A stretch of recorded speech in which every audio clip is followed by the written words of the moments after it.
पिछले भाग में हमने देखा माता सती ने अपना राजसी सुख त्याग कर माता सती शिव की तपस्या में लग गई और माता सती की इस कठोर तपस्या को देखकर सारे देवता अचंभित रह गए और स्वयं महादेव भी अपनी योग निद्रा से जाग उठे। और जब यह बात राजा दक्ष को माता सती के पिता को पता चली तो राजा दक्ष बहुत ज्यादा क्रोधित हो गए, क्योंकि राजा दक्ष पहले से ही महादेव के दुर्विरोधी थे।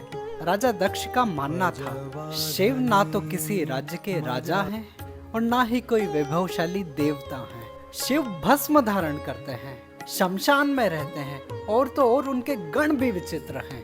लेकिन राजा दक्ष चाहते थे उनकी पुत्री का विवाह किसी वैभवशाली देवता से हो। लेकिन माता सती का संकल्प अडिग था। वे शिव को अपने पति के रूप में पाने के लिए घोर तपस्या का संकल्प ले चुकी थी। यहाँ तक कि तपस्या भी प्रारंभ कर चुकी थी। दिन बीतते गए, महीने बीतते गए, सालों तक सती ने कठिन तपस्या की, महादेव को पति के रूप में प्राप्त किया। अंततः महादेव सती के समक्ष प्रकट हुए, सती की तपस्या से प्रसन्न हुए।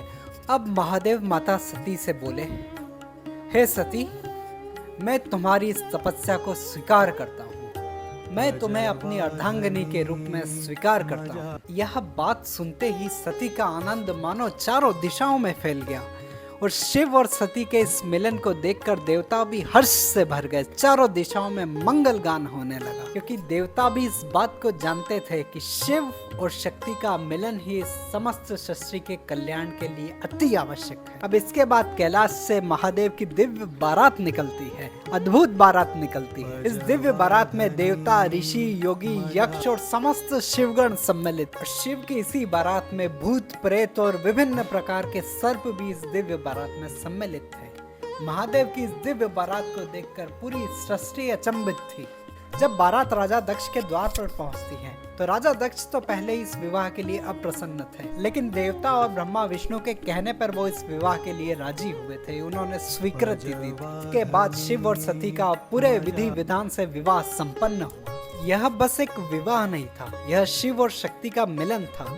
इस विवाह से, इस दिव्य मिलन से पूरी सृष्टि में मंगल ध्वनियां गूंज उठी। उन्होंने इस विवाह के लिए पुष्प वर्षा की, मंगल गीत गाए।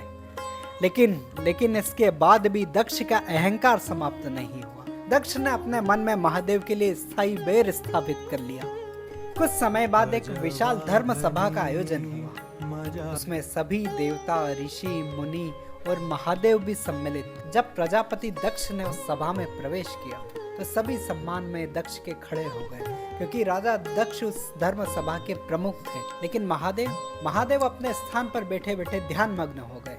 महादेव ने नहीं देखा कि राजा दक्ष आए और वो खड़े नहीं हो पाए। दक्ष ने इसे अपना अपमान समझ लिया और दक्ष का अहंकार जाग उठा, भड़क उठा। राजा दक्ष ने उसी सभा में महादेव के लिए कटु वचन कहने प्रारंभ कर लिए और मन ही मन में राजा दक्ष ने शिव से प्रतिशोध लेने का निर्णय ले लिया। कुछ समय बीता, उसके बाद राजा दक्ष ने भी अपने यहाँ एक दिव्य यज्ञ का आयोजन किया। इस यज्ञ में सभी देवताओं, ऋषि, मुनियों और समस्त राजाओं को आमंत्रित किया, सिवाय महादेव को छोड़कर सभी को आमंत्रित किया। दक्ष ने जानबूझकर माता सती और शिव को निमंत्रण नहीं भेजा। अब जब माता सती को देवताओं के माध्यम से अपने पिता के घर हो रहे यज्ञ की जानकारी मिली तो माता सती ने महादेव से उस यज्ञ में जाने की अनुमति मांगी। लेकिन महादेव ने माता सती से कहा कि तुम्हारे पिता के घर हो रहे इस दिव्य यज्ञ का हमें निमंत्रण नहीं है सती। लेकिन माता सती का हृदय पुत्री प्रेम में बंधा हुआ था। माता सती कैलाश से राजा दक्ष के यज्ञ में शामिल होने के लिए निकल पड़ी और जब माता सती अपने पिता के इस दिव्य यज्ञ में पहुंची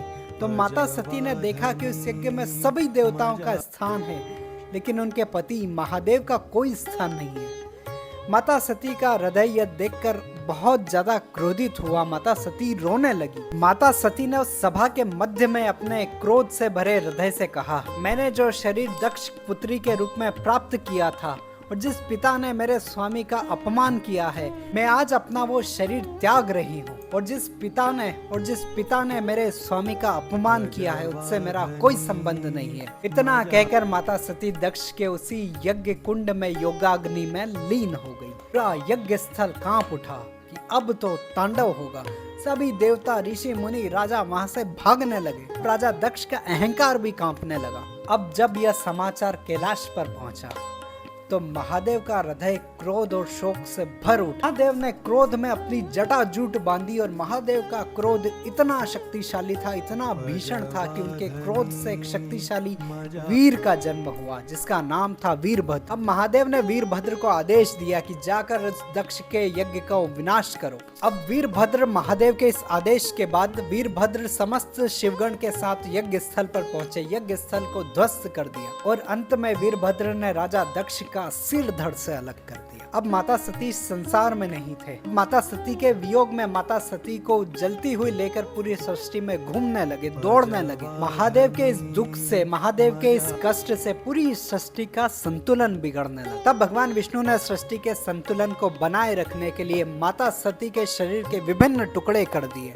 और जहाँ जहाँ माता सती के टुकड़े गिरे वहाँ आज शक्तिपीठ बनी हुई है, 52 शक्तिपीठ है। अब अगले भाग में हम जानेंगे माता सती पुनः जन्म लेगी। पर्वतराज हिमालय के घर पुत्री के रूप में माता सती पुनः जन्म लेगी और पुनः माता सती को महादेव को पाने के लिए कठोर तपस्या करनी पड़ेगी। अगले भाग में हम जानेंगे क्या माता सती जो अपने शरीर को त्याग चुकी है वो हजारों वर्षों की तपस्या के बाद क्या महादेव को फिर से प्राप्त कर पाएगी। ये जानने के लिए मेरे साथ बने रहिए और मेरे चैनल को सब्सक्राइब करिए और कमेंट में हर हर महादेव लिखिए। बोलो हर हर महादेव।